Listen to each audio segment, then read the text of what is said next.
Hello, my name is Tony Berard. Today, I'm going to not talk about a board game or a card game in particular. This is going to be an overall assessment of the state of affairs with my board games and card games and stuff. Uh, so, I'm going to wax poetic.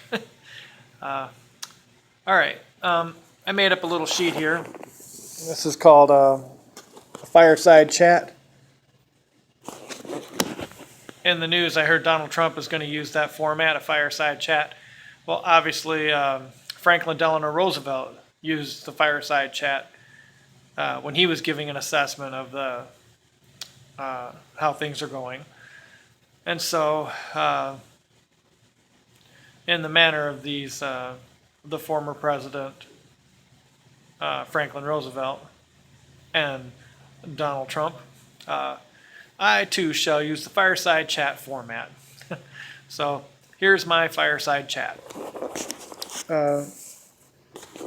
So right now I've got 6 board games that are worthy of a place in the world. Tines and Barbs, that game took me about 17 years to build.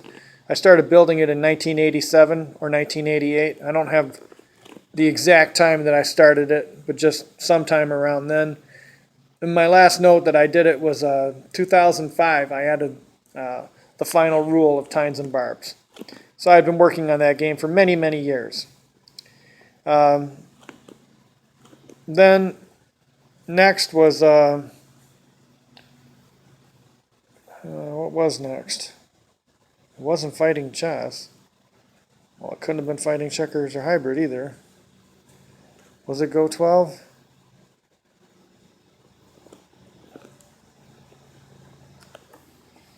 I think it was Go 12. Go 12 was next. That game I started inventing in 2014 or 15, maybe 16. I don't know. It was pretty recent. These other 5 games are pretty recent, even a number of years after 2005. But I think Go 12 was next that I developed.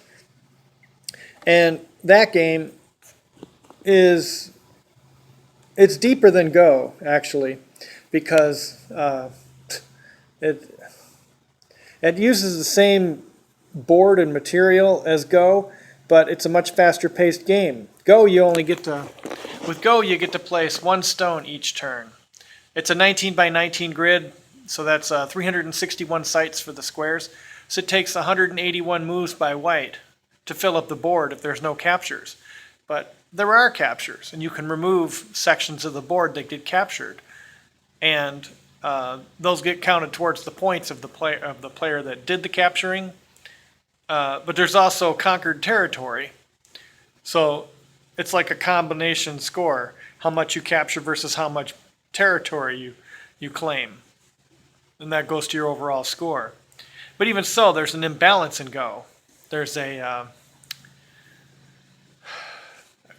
kui, I think is the word. I don't know. It's a Japanese word or Chinese word or something.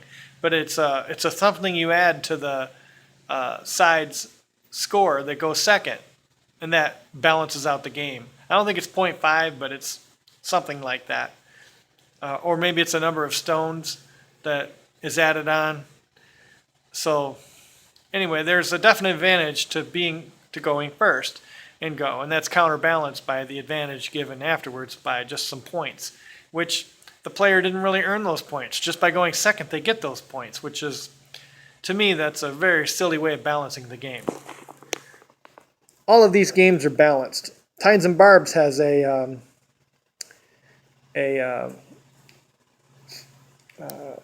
point scale, a turn scale, and on your turn you can spend up to 5 points, except White's first turn. White only gets to move 3 points on the first turn, and that balances out the game. White doesn't get to do as much work, and so White takes a partial step, Black takes a full step, and both players thereafter take full steps. And so there's an alternating advantage that occurs here. Fighting chess White still has an advantage, simply because of the alternating turns, but at least Black doesn't have the weaknesses in his camp. And so chess is actually unfair. Fighting chess is more balanced. It's not fully balanced, but it's better. Fighting checkers is perfectly balanced. You can move up to two pieces on a turn, and white's first turn is restricted to one piece. So there is perfect balance in fighting checkers. Hybrid also has perfect balance. Hybrid is a blend of these two games, fighting checkers and fighting chess. It's a bigger board, a 10 by 10 board. Well, it's not bigger than this board. This board is a 10 by 10 board. This is an 8 by 8 board. This is an 8 by 8 board. Fighting checkers is on a 10 by 10 board with 40 pieces per side. This is a 10 by 10 board, but only the first three ranks are used. So there's 30 pieces per side. And you also get to move, white can only move one piece on the first turn, and you have the option of moving, you have the option of moving up to 2 pieces per turn in hybrid. There's an arrow of time in fighting checkers, so you must move one piece in fighting checkers, and you have the option of moving a second piece. Here you always have the option of moving up to 2 pieces in hybrid, because the chess objective rules the day.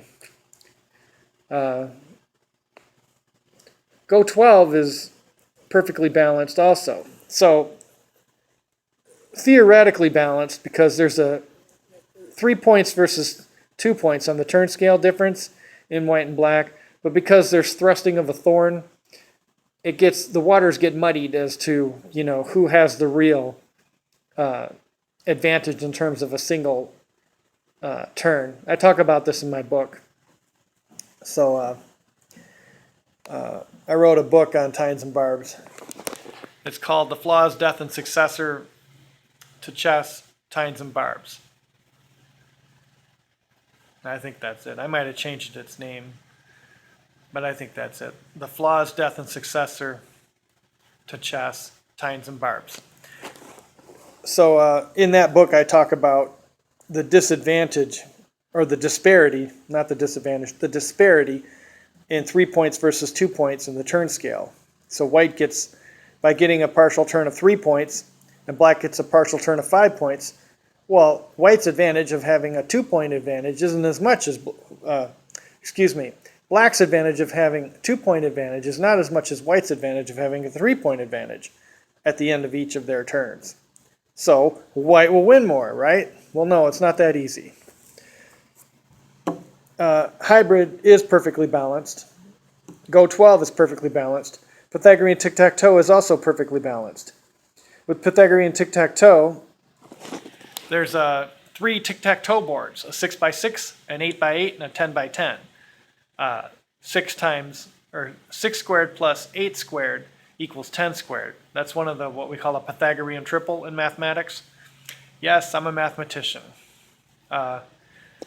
This last part of the talk, the rating system, I spent 3.5 years figuring that out.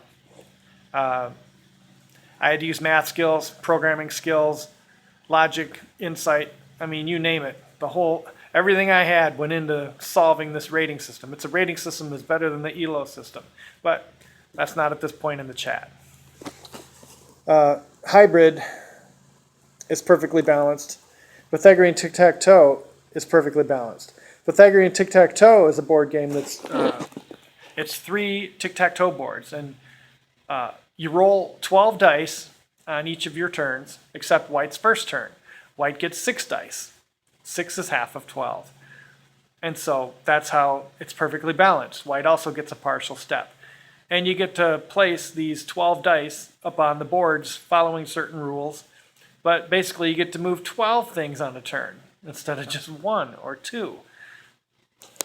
With Go 12, you get to move 4 things, or you get to place 4 things and move 2, but this is 12 placements on a turn. So this is the fastest paced game that I've got. It's very, very fast. The speed is incredible. All right, we'll talk about these card games now. I've invented several solitaire games with this new deck of cards. This new deck of cards is called the Colors RSP deck. of cards. And I developed 3 solitaire games so far. One is called Klondike Colors. It's basically like regular Klondike with a deck of cards, standard deck of cards. And on the tableau, instead of alternating red, black, as you go in a descending manner, it's primary, secondary, primary, secondary.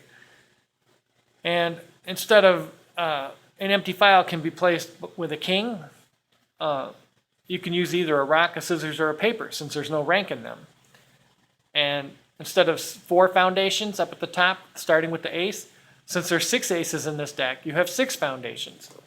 So those are the main differences between Klondike and Klondike Colors. Pyramid Colors is it's also called 14. It's a game where you set up the pyramid. I have a video on Pyramid Colors. I have a video on a number of these. I have one on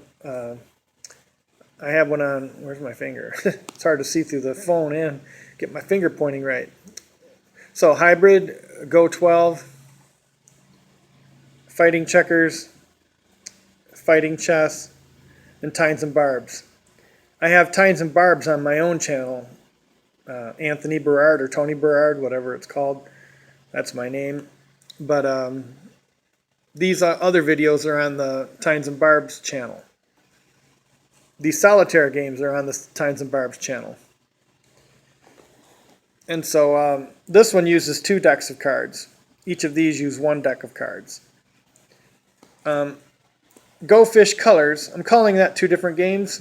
Go Fish Colors and Go Fish Colors with Bluffing. They're fundamentally different because here you have to use honesty. And, you know, this is basically Go Fish with my deck of cards. But Go Fish Colors with Bluffing is that's a deep game. I'll talk more about that in a minute. Then there's Crazy Colors. That's kind of like Rummy and Uno blended together with a couple extra twists even. So Crazy Colors is meant to be a fun family game and friends. Same with Go Fish Colors. That probably even is more for children. But these, in this solitaire game, this is for 1 person, obviously, solitaire. And these are serious games.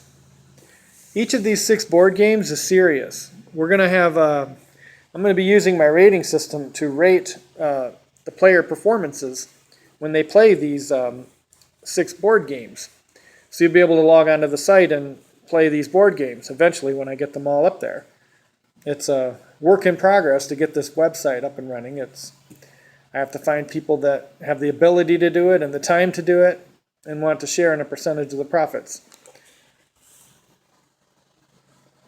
Same thing with the program of these card games. I can't find these people. They're hard to find. But anyway, these are serious games. This would be like Hold'em, Texas Hold'em, with regular deck of cards, except it's with my new deck of cards. And it'll be a deeper game, and so, you know, we'll be able to have a rating system with this. Also, whoever leaves the tournament with all the money obviously is the highest rated player. Modern Colors Bridge. Bridge is a very serious game. There's a World Bridge Federation, and we're going to be, I guess, competing with all these different organizations, you know, that host either a card game or a board game. We're going to be doing all of these. So, I mean, we're going to be big when eventually this all gets rolling out. We're going to be big. So anyway, this bridge game is a very serious game, and we'll have some kind of a rating system applied to that. Same with Red Rock. Red Rock is kind of like blackjack, except it's I've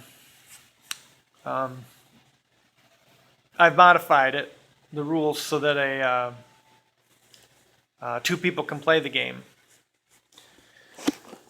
Go Fish Colors is a multiplayer game, and it's a serious game with bluffing. Go Fish with Bluffing. because I developed a chart. I showed it on a video what this chart looks like. It's basically got the suits, the 6 colors on going down on the left, and on the column headings, it's ace, 2, 3, 4, 5, 6, rock, scissors, paper. And so there's 56 cells in the chart so that players can keep track of the cards. When Johnny asks Sally for a purple 3, you know, if Johnny hands it over, then the person can mark down that Sally now has the purple 3, so that, you know, each of the moves can be tracked. And if you know you've got certain cards, you'll have information that other people don't have. And so, which means that, you know, that sheet needs to be hidden. If you know a few certain things, then, you know, if you write it down and somebody looks and, oh, he's got this, that, and this. So probably those sheets should be hidden from the view of the other players. At the end, when all the books have been found, then the winner of the Go Fish Colors with Bluffing is the one with the most books. Except there's a trial at the end where people that said you were bluffing at this point, you know, then that's the time to prove that, you know, like if Sally called Johnny for a purple 3, then and Tim, let's say, called her bluff, then he can say, I know where 5 of the 3s were. And the 3 that you picked up on that turn was the 6th 3. So you couldn't have had a 3. So you were, and then that would show that he proved that Sally didn't have a 3 to be able to call for 3s. So, and each of the bluffs that were called during the game will have to have the trial. And so there'll be a trial.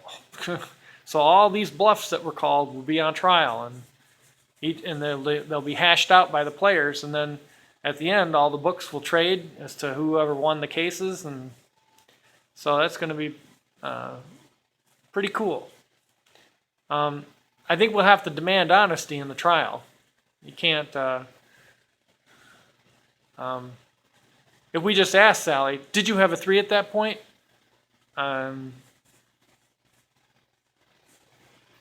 We might be able to do that.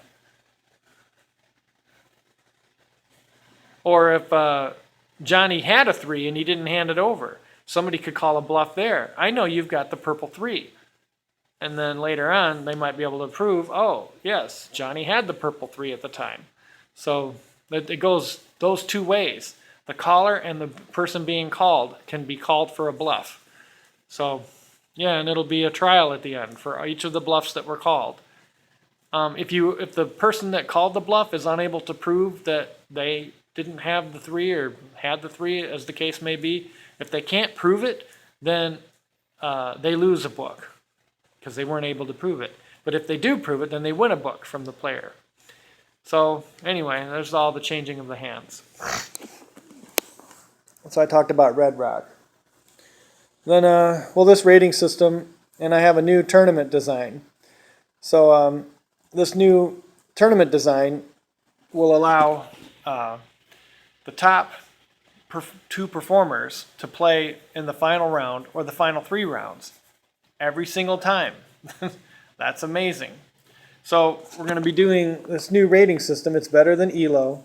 And we're going to be running tournaments when we do have tournaments using this block transition tournament. This is an improvement to all the current tournaments styles that are being run in the world today. This is an upgrade to it. So there's an overview of what I've been doing. So I've been very busy. And the world should appreciate the games, the card games and the board games, the new rating system, and the new tournament design.